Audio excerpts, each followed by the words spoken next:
समीरा सामान समेटा और दरवाजे की ओर बढ़ने लगी।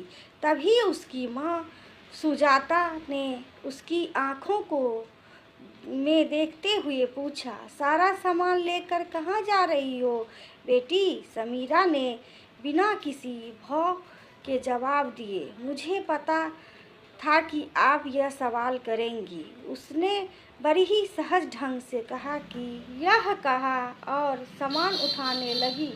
सुजाता से अब चुप रहना मुश्किल हो गया और वह बेफर पर, यह नौकरी है, शादी नहीं जो तुम ऐसे विदा ले रही हो।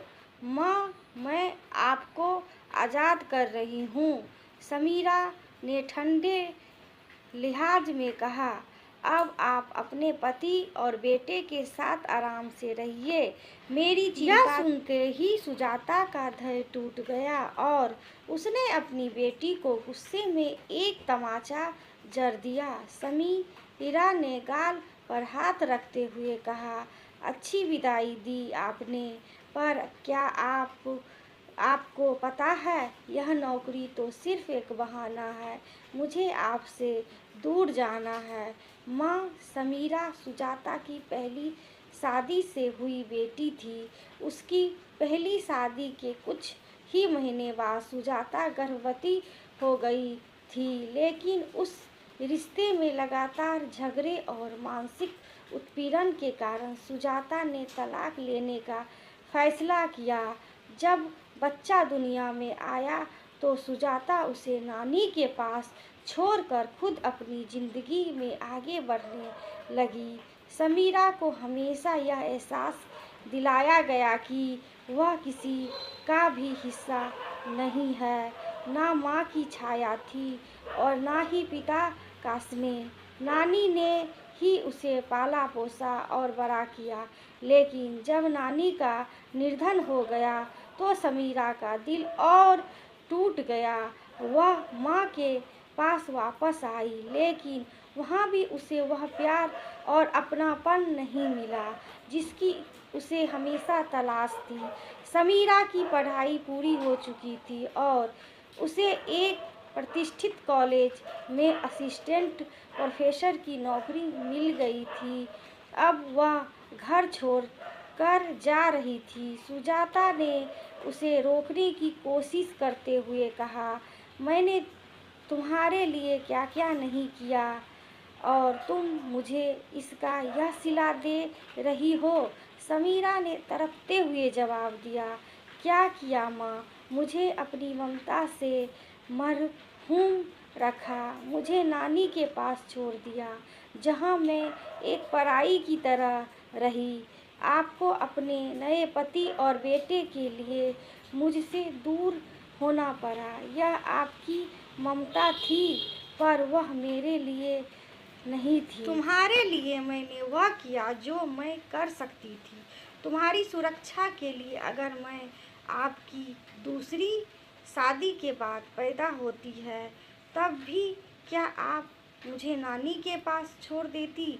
समीरा ने करवाहट भरे स्वर में कहा, मैंने तुम्हें समाज के सवालों से दूर रखना चाहती थी। समाज 2 दिन बात करता और फिर चुप हो जाता। आपको तो बस बहाना चाहिए था।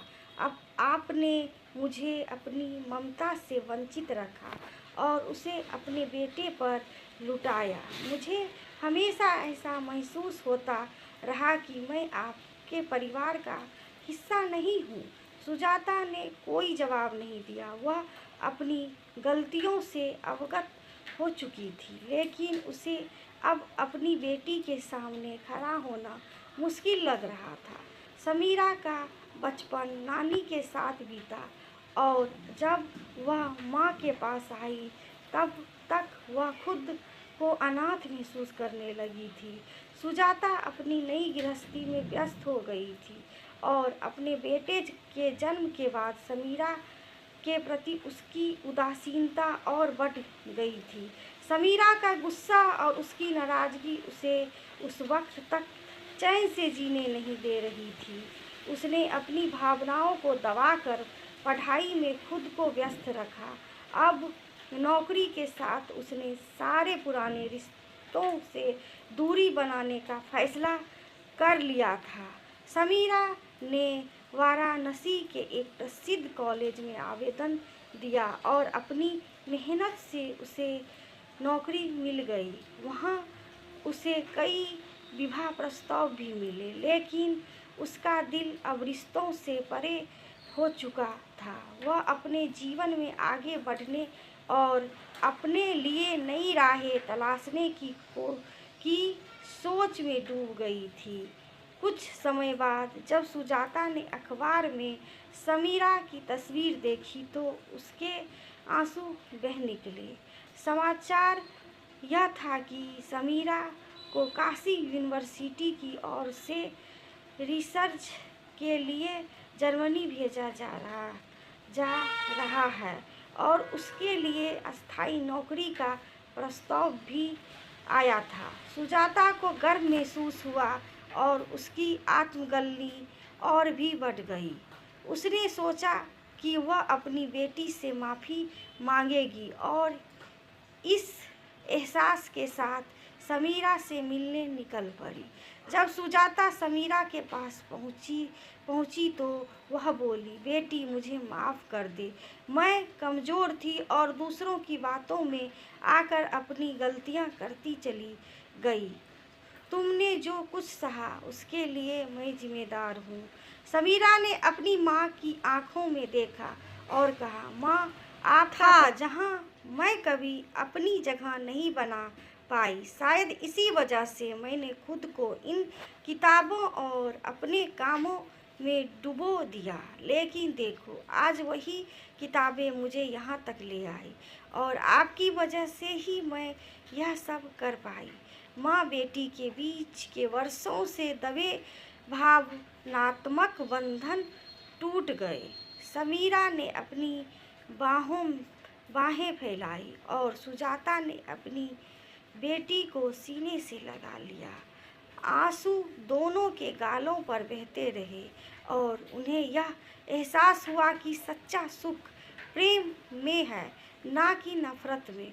वर्षों से धुंधला हो चुका रिश्ता अब पुनः जीवित हो उठा। समीरा को अब अपने अतीत का दर्द कम होता महसूस हुआ और उसने अपने कदम एक बेहतर भविष्य की ओर बढ़ा लिए। आशा करती हूँ ये कहानी आपको पसंद आई होगी। पसंद आई तो लाइक करिएगा, सब्सक्राइब करिएगा, शेयर करिएगा दोस्तों। वीडियो देखने के लिए आप सभी दोस्तों का धन्यवाद।